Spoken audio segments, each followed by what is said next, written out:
Hello World et bienvenue sur Code Apic. Dans cette nouvelle vidéo, nous allons voir ensemble comment créer des éléments verticaux, horizontaux, avec de l'espace entre eux, et aussi comment ajouter une barre de séparation. Donc je vous invite à cliquer sur le lien que je vous ai mis en description de cette vidéo afin d'arriver directement sur cette page. Donc, une fois que vous êtes là, vous allez dans la partie verticale et vous cliquez sur cette icône afin de récupérer le code que l'on voit juste ici. Donc, on clique et là, on a copié le code. De là, on va aller dans notre éditeur de code et vous allez tout simplement coller ici votre code. Donc ici, on va commencer par regarder notre première div et on voit que l'on a une première classe qui s'appelle vstack et une deuxième qui s'appelle gap-3. Ensuite, à l'intérieur de cette div, on voit que l'on a trois autres divs avec exactement les mêmes classes. Donc, la première classe s'appelle bg-light et la deuxième border. Donc, le vstack, en fait, il va nous permettre de mettre nos éléments à la verticale et le gap-3 de créer cet espacement que l'on a entre nos éléments.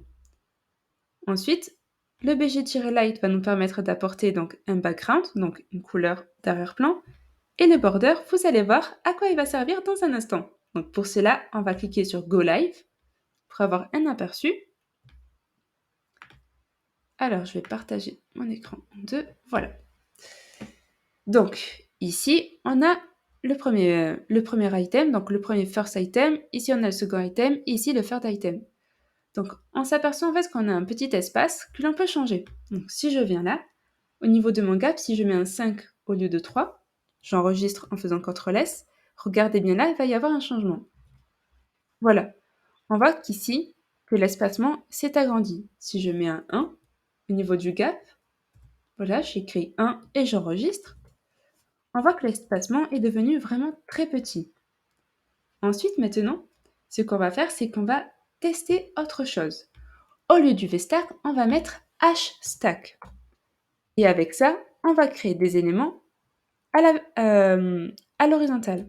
Donc je fais CTRL-S et on voit que là, mes éléments sont alignés, ils ne sont plus à la verticale.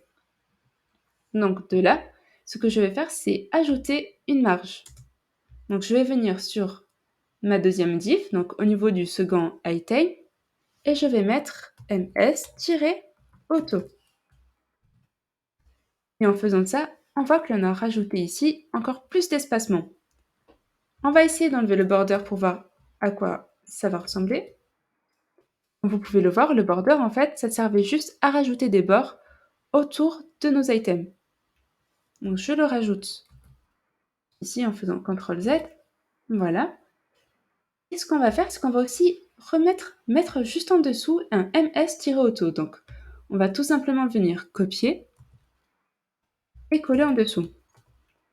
Et on va voir comment ça va se présenter. Voilà.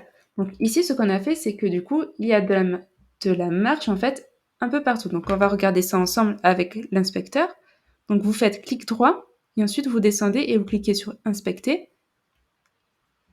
Et de là, vous cliquez en haut à gauche. Donc il y a la représentation d'un petit écran avec une souris dessus. Et vous allez venir en fait survoler vos éléments. Donc ici, on voit que l'on a de la marge sur la gauche. Et ici, c'est pareil. Le second item, en fait, a de la marge sur la gauche. On peut le voir juste là. Donc, quand vous cliquez sur vos éléments, ensuite, vous descendez, en fait, vous descendez juste ici, en fait, au niveau donc, de l'élément style. Vous allez tout en bas et vous allez avoir une représentation du padding, du border et de la marge. Donc ici, on voit bien que l'on a une margine à 48. Et pareil ici, avec le third item, c'est exactement la même chose. Donc là, ce qu'on a fait, c'est créer de la marge autour, enfin sur le côté gauche, ce qui nous a permis d'écarter nos éléments. Donc, qu'est-ce qu'on peut faire d'autre? On peut essayer de voir ce que ça peut donner avec un vstack, au lieu du h. Donc là, ici là, j'enlève le h et je mets le v. J'enregistre. Ici, on voit en fait que le premier élément va prendre toute la place. Et ensuite, les deux autres éléments se sont mis en dessous. Donc on peut voir ce qui s'est passé toujours avec l'inspecteur. Donc on survole. on voit ici que la marge en fait a pris vraiment toute sa place sur le côté et pareil en dessous. Donc là, on peut même vérifier si le premier élément a une marge par défaut. Donc vous venez survoler et vous cliquez. Et pareil, ensuite lorsque vous êtes là, vous descendez et vous regardez. Et en fait, on voit qu'il n'y a pas de margine et qu'il n'y a pas non plus de padding. Voilà, donc ça, c'est tout pour ça. On peut rajouter peut-être un petit peu d'espacement. Donc je peux mettre du 5 au lieu du 1. Et on peut tester aussi le tout premier élément en rajoutant un ms-auto. Hop, voilà, j'ai enlevé le R rapporteur. Attention de ne pas faire d'erreur.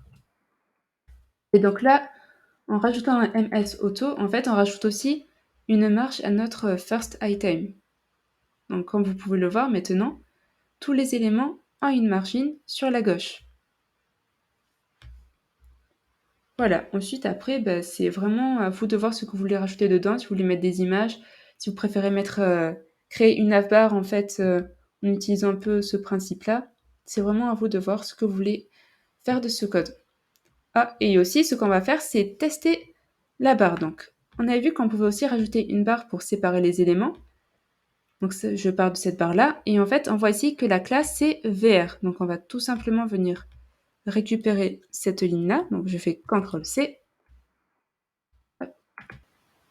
Ok, alors on va pouvoir ajouter notre nouvelle div. On va se mettre juste en dessous du second item. Donc, je fais CTRL-V pour coller.